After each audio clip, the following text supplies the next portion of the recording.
asalaamaaleykum gars yi na ngeen def maa ngi leen nuyu di leen ziar leen fàttali yéen a ngi seen canal Galsen Tube le canal des youtubeurs ci seen programme comment gagner de l'argent sur YouTube naka la ñuy gagner xaalis ci YouTube vidéo ki leen koy defal di Pape Mor Lo ñu leen koy defal en wolof. vidéo tey bi nag ci lan la ñuy ñëw validation par carte d'identité la ñuy ñëw keroog wanaan nañ leen noo ngay defee renvoi de code pour respecter ko parce que comme lettre AdSense yi ñëwatul léegi normal même boo defee adresse bu baax sax pour nga jot ko problème la.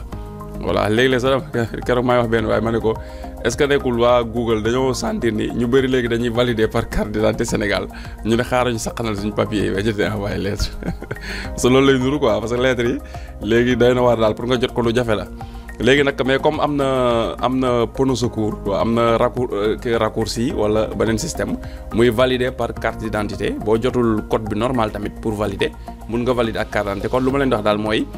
li daloon borom compte bi bu mu leen dal. muy lan muy message bi ngay gis ci kaw vous ne diffusez plus d'annonces car vous n'avez pas terminé la procédure de validation de votre adresse pour afficher de nouveau les annonces veuillez faire valider votre adresse lii lu muy tekk mooy maanaam chaîne bi daanaka démonétiser nañ ko voilà dindi wuñ sa monétisation ne dootoo bokk mais dawalatuñ publicité ci say vidéo dollar bu verte amutu ci fii ak validé wul parce que compte bi borom dafa toogoon lu ëpp 5 mois te deful renvoi de code te jotul code bi ce qui fait que ñu dindi monétisation bi mënatul li nga xam ne mooy monétiser léegi nag mu joxoon ma koy toppal procédure bi voilà bon léegi nag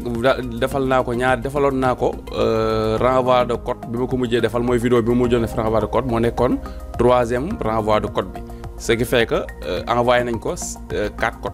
parce que ñett yi ngay def renvoi mooy yi ñu lay envoyé ak benn bi ñu lay envoyé nga xam ne automatique la soo gagné rek lu ëpp 10 euros ñun la envoyé nañ la benn code ce qui fait que day nekk 4 codes yu ñu la envoyé 4 codes yooyu nag bu ñu la ko xasee envoyé rek may nañ la nga mën a valider ak carte d'identité fii ak nag eggoo foofu doo mën a valider ak carte d'identité moo tax nag dee leen ko respecté renvoi de code bi daal def leen ko farata waaw foo gisee duggee sa AdSense rek ñu defal la message bu mel nii bindal la fi ni envoyé nañ la code secret date tel léegi di nga ko jot si dans entre 2 ba 3 semaines heure boo ko jotee nga validé waaw c'est ça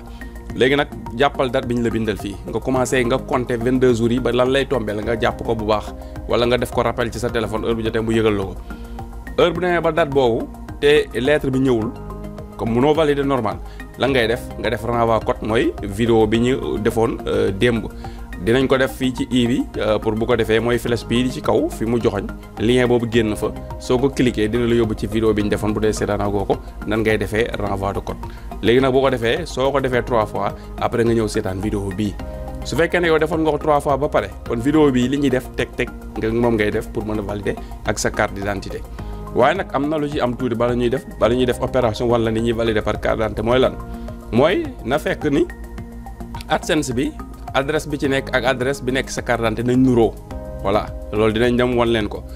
ba pare fiscalité itam information yi nekk ci AdSense na ci nekk pour rek yooyu pour mesure sécurité pour mu bañ am benn jafe-jafe pour mu jàll comme lettre à la poste da ngay jël say précaution noonu la information yi daal na am cohérence voilà comprendre nga li nekk ci AdSense bi ci fiscalité yi ak carte d'identité bi na lépp nuroo léegi nag ñu procéder ci loolu fan la ñuy dem dañuy dem vérifier suñu carte d'identité ndax information yi ci nekk ak yi nekk ci AdSense moo bokk ba pare parce que loolu lu am solo la parce que da nga bëgg a valider par carte d'identité bi ngi leen yónnee dañuy xool liñ ci bind ndax looloo nekk ci AdSense bi voilà léegi lu ñuy def dañuy ñëw fii ñu bind ñu cliquer paiement buñ cliquer paiement ubbeeku ñu wàcc bu ñu wàccee fii ñu bind paramètre def fi turu ki nekk ci compte bi voilà ñu def fii gérer les paramètres ñu cliquer ko bu ñu cliquer gérer les paramètres ji nga page bi muy ubbeeku léegi lan moo fi nekk adresse bi nekk fi mooy adresse u li mu AdSense bi turu borom compte bi normal mi ngi nii waaw ma Kumba Silla mi ngi fi waaye problème mooy sama boîte postale la defoon pour jot code bi te toog na boobu ba léegi code bi ñëwul kon lu muy def bala moo valider ak carte d'identité gis nga information yi nekk ci AdSense bi moo nekk ci fiscalité bi voilà léegi kon lu ñuy def fiscalité bi nag su fekkee remplir oo ko flèche bi jëm ci kaw am na lien buy génn soo cliquer lien boobu rek dina la yóbbu ci vidéo bi lay wan nan lañ koy remplir xam naa sax du ñàkk dinañ defaat beneen vidéo bees ndax am na tuuti amélioration yi ci am ak tuuti changement dinañ ci defaat beneen vidéo bu gën a dëppoog ni mel ni ko design bi mel léegi incha allah léegi dañuy changer adresse bi bu ñu changé adresse bi ba pare dañuy ñëw tamit léegi ñu changé li nga xamante ni moom mooy léegi nag pour vidéo bañ a gudd étape bi nga xam ne damay dem bindaat adresse bi mu nduroog carte d'identité bi waaw dama koy sauté comprendre nga étape bi nga xam tam damay ñëw toppaat fiscalité bi rempliraat ko pour mu nduroog li si carte d'identité bi dama koy sauté su ma ko defaree ba pare nag wan la carte d'identité bi ak information yi nuroo na après léegi ñu daal dem procéder ci li nga xam ne mooy validation par carte d'identité bi. voilà léegi comme ni ñu leen ko waxoon dem nañ remplir li nga xamante ni mooy information yi changé nañ ko ba pare pour rappel rek booy changé information fii nga xam ne mooy adresse bi ci AdSense crayon bi ngay cliquer boo cliquer crayon bi nga bind fii sa tur ni mu nekk sa carte d'identité nga bind sa adresse yëpp bu la neexee mën nga ko bind si benn ligne bi ni mu nekk ci sa carte d'identité bu fekkee adresse bi dafa xaajul fii nga complété ko fii bu la neexee nga def ko 2 parties voilà lii dama neex rek ma bindee ko nii su ma neexee mën naa jël li yëpp nga cliquer def nii def fii virgule def ko nii bu la neex nga def ko nii voilà bu la neex tam nga bàyyi ko comme ni ma ko defoon benn la après nga xool zone bi nga nekk code postal bi nga def ko nga def ville bi après et cetera comprendre ba mu normal voilà léegi bu normalee nga def enregistré voilà gis nga enregistré na adresse bi normal AdSense adresse bi moo nekk ci carte d'identité borom léegi fiscalité yi pareil même chose la crayon bi ngay ñëw cliquer soo cliquer gis nga dina la bindal fii gérer les informations fiscales nga cliquer waat fii nga xaar mu charger page bi waaw bu charger page bi mooy ubbeeku information fiscale yi nga cliquer fii envoyer un nouveau formulaire soo cliquer fii rek demande formulaire da lay koy defaraat 0 day éliminer bii defaat la nga def bu bees bi nag nga topp li nekk ci sa carte d'identité nga dugal information yooyu loolu mooy li nekk ci AdSense bi comme changé nga li nekk ci AdSense bi ba pare am na noo koy remplir dina ko détecter automatique su fekkee da nga commencé bind adresse bi détecté wu ko da ngay tapper quelques chiffres après nga effacer rek dina ko détecter adresse bi nekk sa AdSense dina la ko indil suggérer la ko après nga dugal ko léegi boo paree ba def enregistrer léegi nga ñëwaat nag accueil bi boo ñëwaatee accueil bi fii lan ngay def 3 points yi ngay cliquer boo cliquer 3 points yi nga ñëw aide boo ñëwee aide dina la indi ci beneen page nga wàcce ci suuf wër fii ñu def outil de dépannage nga cliquer ko boo cliquer outil de dépannage fii dina la laaj maanaam ndax compte bi nga connecté wu moom mooy compte bi nga xam ne moom nga bëgg moom nga bëgg a lijjanti waaw email bi la lay defal nga vérifier nag toujours email bi mu la générer fii ndax mooy sa email bi nekk ci compte AdSense bi ngay lijjanti ba xam sànni wala ci beneen page même email bi la lu ñuy def waaw après ñu def continuer léegi mu ne ñu ndax code PIN bi jot nga ko ñu ne non fii ci suuf ngay cliquer non jotoo code PIN boo tax nga bëgg valider voilà nga cliquer non defaat fii continuer voilà boo xoolee lan lañ defal bi yoon indil nañu fii formulaire lu mu ñu defal après vérification de votre compte il semble que vous avez déjà demandé 4 codes gis nga waaw parce que demandé woon nañ code bu mujj bi muy 3e fois bi ak benn bi ñu généré automatique muy 4 codes comme léegi nag code bi ñu ko demandé léegi def na 24 heures romb na ko kon lu muy tekki code bi imprimé nañ ko ba envoyé ko kon système bi jàpp na ne envoyé nañu 4 codes léegi ñu ñëw li gën nag sax mooy li doon yoon mooy comme envoyé na 4e code ñu xaar ba mu am 22 jours su fi code bi ñëwul ñu valider carte d'identité waaw mais comme nag permettre la ñoom bu ñu envoyé code bi rek mën nga valider carte d'identité te jàpp nañ ne code bi peut-être du ñëw ndax li téye ñett yu njëkk yi mooy téye benn bu mujj bi kon soxlawul ñuy xaar 22 jours yi voilà en tout cas daal boo ko defee ba mu am 24 heures 48 heures duggal nga xool soo duggee xool formulaire bi ñëwul patienteel yeneen 2 jours wala benn fan nga ñëwaat xool mais ne wóor ne nag code bi yow sa bopp renvoi yi nga def man na 3 su ko defee day nekk 4 soo ci boolee benn bi ñu la njëkk envoyé te defoo renvoi loolu il faut su fekkee loolu condition yooyu réuniroo ko page bi du ubbeeku parce que dañ ko mettre en relation envoyé bi ñu lay envoyé code yi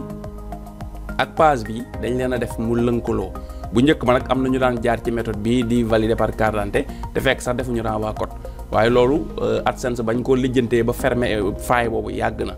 léeg-léeg nag nit dugg di tenter ay faux code pour mën a valider ak carte d'identité mais boo décoré ay faux code léegi dañ lay démonétiser ba pare bloqué la doo mën a valider ak carte d'identité loolu tam ngeen bàyyi ko xel bu baax léegi comme formulaire génn lu ñuy def cliquer fii ci formulaire bi bu ñu cliquer lan la ñuy wax nañ dugal suñu tur normal email bi détecté na ko voilà léegi ñu dugal suñu référence AdSense voilà léegi après dugal suñu pièce li nga xam ne moom mooy wane ni ñun ñoo moom compte bi mais bu fekkee nag sa carte d'identité la moom carte d'identité bi bu la neexee mën nga ciy bañ a boole beneen pièce buy justifier ni yow la carte d'identité bi kese mën nga ko envoyer voilà léegi lu mu ñu demal ñu dugal tur bi ñu dem xooliwaat tur bi nu mu nekk ci li nga xam ne mooy AdSense bi ñu copier ko foofu nga am du am erreur duñ nekk di ko tapé waat mais dañ koy copier tur bi moo nekk nii voilà copier nañ ko léegi ñu ñëwaat si suñu page fii ñu coller ko fi benn la rek mën nga ko fi tapé tam bu la neexee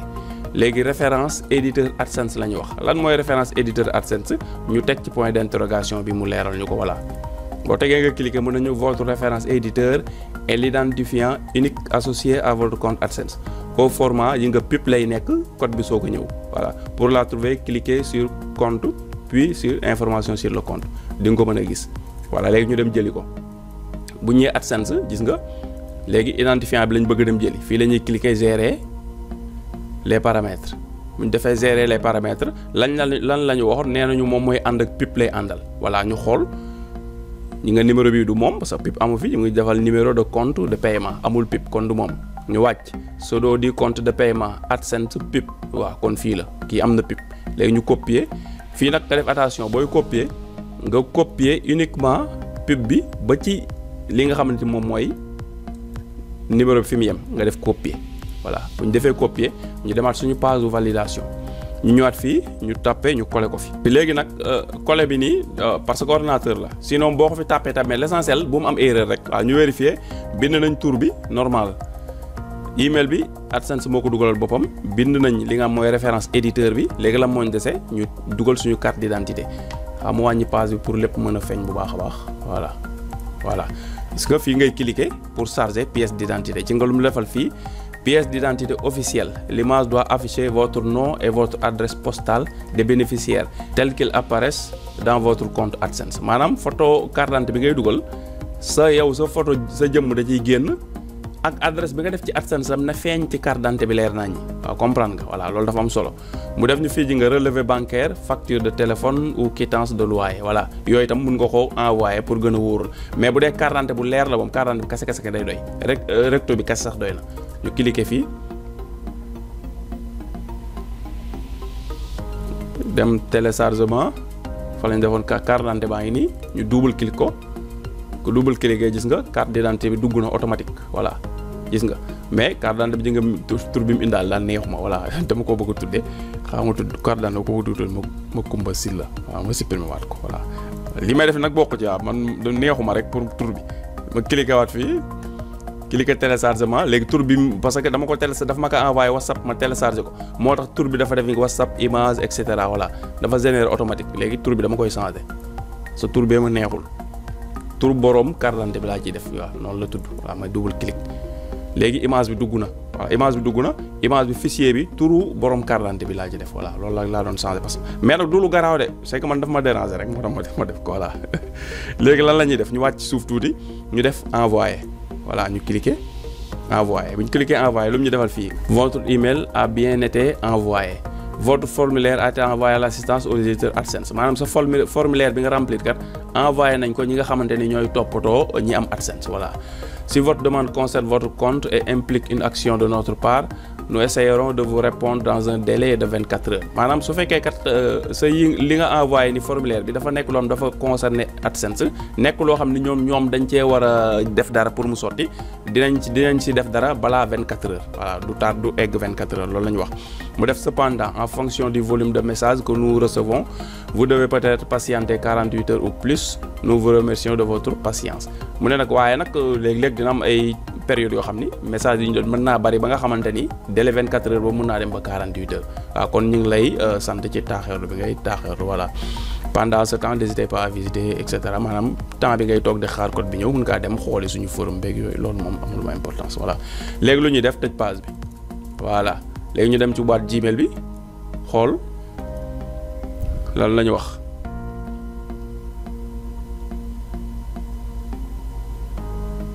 voilà léegi jot nañ fi ay information bu njëkk bi mooy lan YouTube bi dafa wax ñu valider code secret xamoon leen loolu sax bu bari voilà parce que war leen li lay soo validé wul 40 ba am 4 mois jàpp 5 lim la mën a jural waaw lii la lay jural gis nga lii am na ñu bari seen AdSense am na lii loo muy tekki mooy dañ laa démonétiser parce que validé woo carte d'identité ñi nga compte bi dañ ko démonétiser léegi pour ñu monétiser waat ko il faut validation carte d'identité bi jàll su jàllee après ma lancer waat affaire bi mu dem détecter ko daal di ñëwaat normal monétisation bi ñëwaat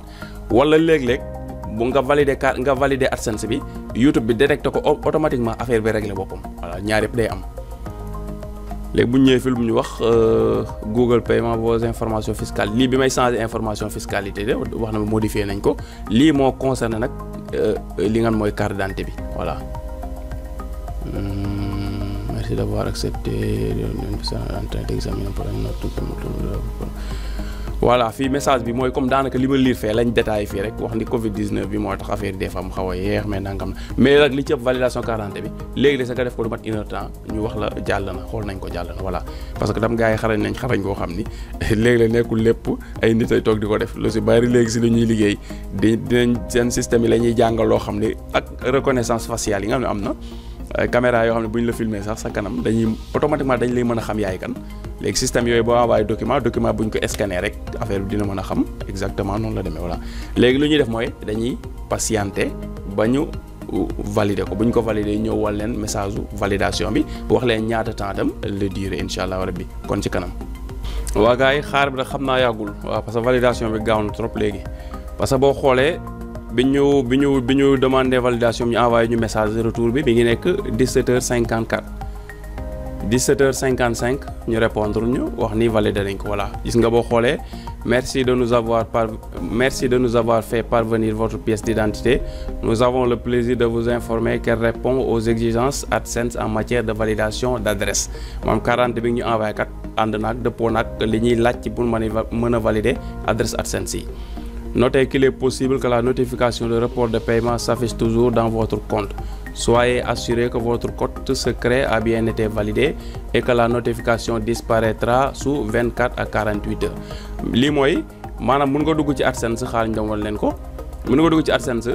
fii ñu lay demande na nga war a valider mën na fi continuer nekk ba mu egg 48 heures moom da wax fi 24 ba 48 heures wan nag loolu bu mu la jaaxal li si am solo mooy carte d'identité bi valider nañ ko voilà mu def ñu fii à présent que votre adresse a été validée assurez-vous d'effectuer les étapes suivantes pour pouvoir être payé maanaam léegi nag comme valider nga adresse bi ak carte d'identité léegi li siy topp mooy li siy topp fexeel def ko pour mën a jot sa xaalis muy lan nga sélectionner mode de paiement vérifier que votre solde a atteint le seuil de paiement maanaam nga xool ba xam tam li nga gagné ëpp na 70 euros consulter l'article de centre R maanaam bi si topp après nga dem ci AdSense détails yooyu dinañ la fa jox ay détails leeral ak nangam mais ñaari daal moo ci ëpp solo waaw xoolal ba xam dugalal mode de paiement xool ba xam li nga am ëpp na 70 euros bu ko defee balaa muy def 24 heures boo dugalee mode de paiement xaalis bi dañ la ko transféré voilà kon validation par carte d'identité bi jàll na léegi ñu dem AdSense moo ngi nii léegi ñu dem ñu rafraîchir page bi rafraîchir page nag mooy nga chargé waat ko rek wala nga actualiser mun nga def clic droit nga cliquer actualiser page bi chargé waat na gis nga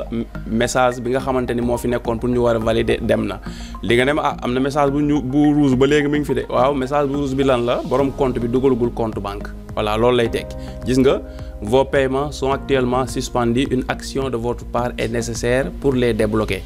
mu ne maanaam li ñu la war a fay dañ koo bloqué fii mooy montant bi 630 euros yi ñu ngi ko fi bloqué lu tax dafa am action boo war a def action boobu ban la boo cliquer fii action dinañu yóbbu action bi nga xam ne moom la borom compte bi war a def action bi moo nekk ni gis nga veuillez sélectionner un mode de paiement valide pour recevoir les paiements léegi nag bu ubbee compte banque li muy def mooy cliquer fi mettre à jour dugal information bancaire am jeex na balaa 5 jours xaalis bi dina dugg ci compte banque am kon ni mooy ni nga xamante ni procédure validation par carte d'identité la yomb na li ci am solo rek mooy ngay respecter di def renvoi de code chaque 22 jours soo ko defee 3 fois di nga mën a valider sa compte AdSense ak sa carte d'identité même bu dee lettre bi ñëwul sa kër kon vidéo fii lañ koy yemale di remercier itam Macoumba Sylla ci compte am moo la ñu jox moom lañ doon defee vidéo bi ñu ngi leen di jox rendez-vous ba vidéo bi di ñëw incha allah rabbi jërë ngeen jëf